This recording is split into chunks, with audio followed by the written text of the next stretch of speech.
dipersembahkan oleh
Baik, lanjut lagi pemirsa, sudah ada sebuah lembaga survei yang merilis hasil survei elektabilitas bakal calon gubernur DKI Jakarta. Kita akan tampilkan dari survei Lembaga Survei Jakarta yang dilakukan pada tanggal 8 sampai 15 Januari 2024. Di urutan pertama ada RK ya dengan 23,4%, kemudian Bu Risma cukup tinggi 19,2%. Anies Baswedan di urutan ketiga 18,4, selebihnya ada Ahok di 8,7, Heru Budi Hartono, kemudian ada nama Kaisang, Sandi, dan Ahmad Saroni 3,2. Ini yang terakhir Ahmad Saroni ya teman-teman.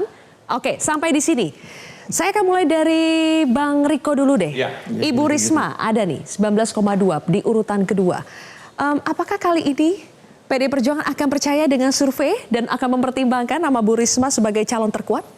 Ya tentu kami dalam hal ini dari ada 8 nama ada 2 kader kami di sini. Ini kan patut kita syukuri. Apapun itu hasil survei tentu harus kita hargai kan begini. Nah tapi Mbak Sisil tadi sudah disampaikan kita bahas sebelumnya. DKJ ini kan nanti kita belum tahu arahnya seperti apa.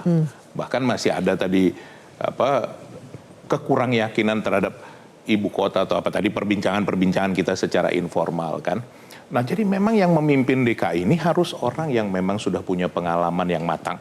Nah kenapa kami tadi sampaikan Bu Tri Risma hari ini? Beliau sudah wali kota Surabaya 2 periode. Nah Mas Hendy, walaupun Mas Hendy jujur saja juga dipersiapkan untuk Jawa Tengah bersama Mas Pacul.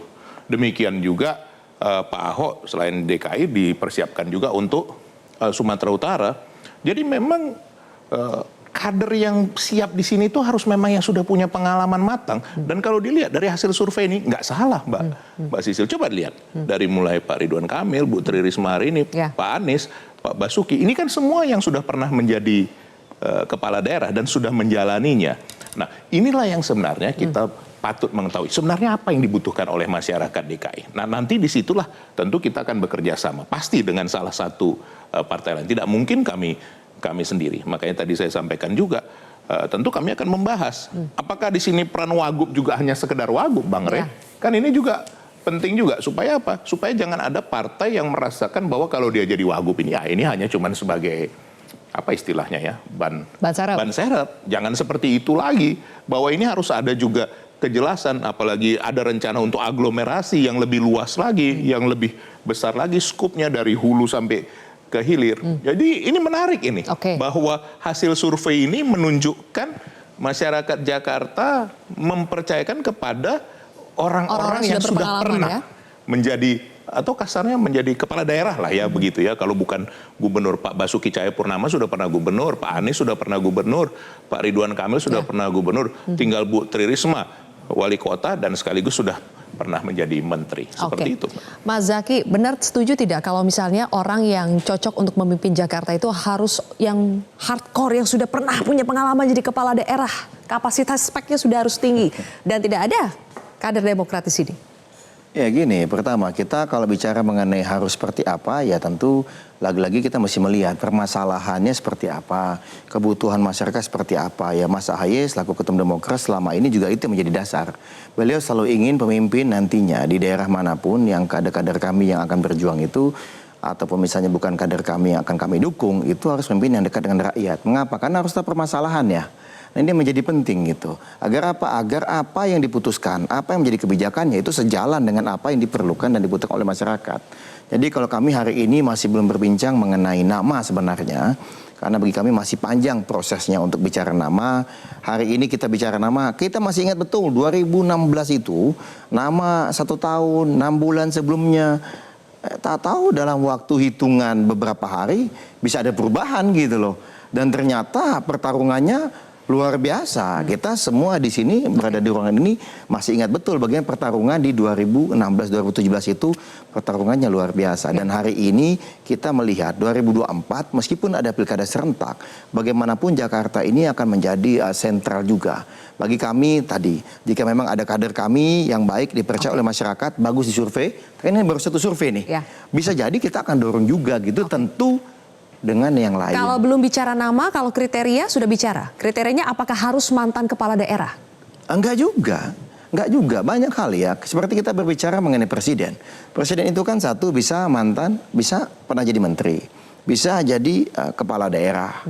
Bisa dari pimpinan partai politik. Ini kan hanya 3 ini aja nih sumber presiden. Tapi kalau kepala daerah itu sangat variatif. Bisa jadi mantan Pangdam misalnya kan dari TNI. Atau mantan Kapolda, atau bisa jadi pengusaha yang udah berpengalaman memimpin perusahaan. Jadi bagi kami, atau misalnya mantan aktivis. Jadi menurut kami janganlah kemudian kita membatasi dalam konteks bahwa asal usulnya dari mana gitu. Tetapi masalah leadership, masalah manajerial ini bisa asalnya dari mana saja. Dan Demokrat terbuka dengan semua itu. Termasuk misalnya Bang Pipin, nih kan? Atau Bang Wibi, anak muda. Demokrat ini senang dengan anak-anak muda gitu. Dan bagaimanapun kami yakin muda adalah kekuatan. Usung dong tidak kalau mesti. gitu. Kalau senang usung dong. Tentu kan tergantung dari Koalisi partainya dong. dulu gitu. Ya kan? Kami kan melihat kita kasih dan tepuk tangan mencermati. dulu. Gitu. Mas Dev. Ya. Kader Golkar RK menempati urutan pertama di survei tertinggi. Jauh lagi bedanya tuh. Di Jakarta.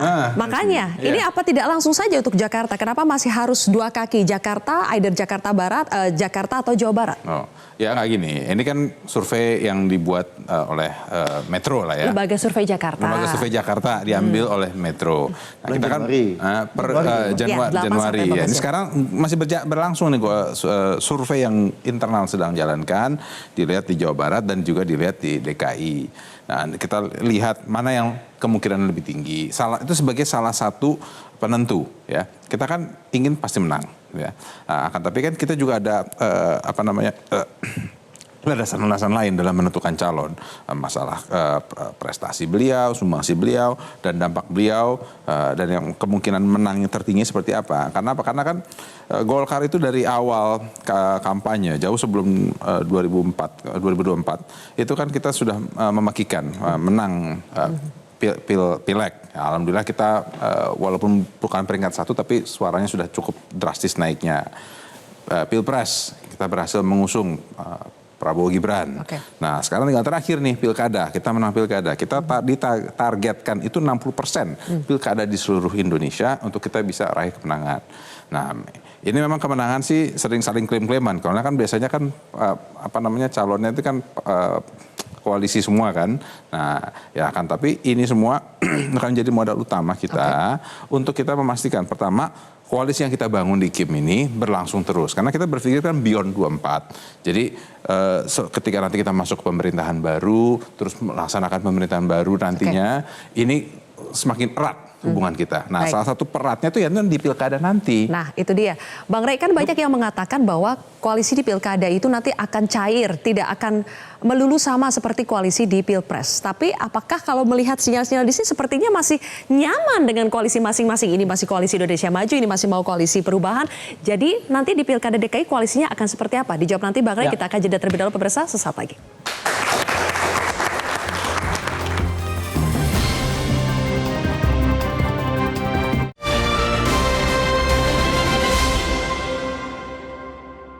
Dipersembahkan oleh Jelajahi cara baru mendapatkan informasi. Download Metro TV Extend sekarang.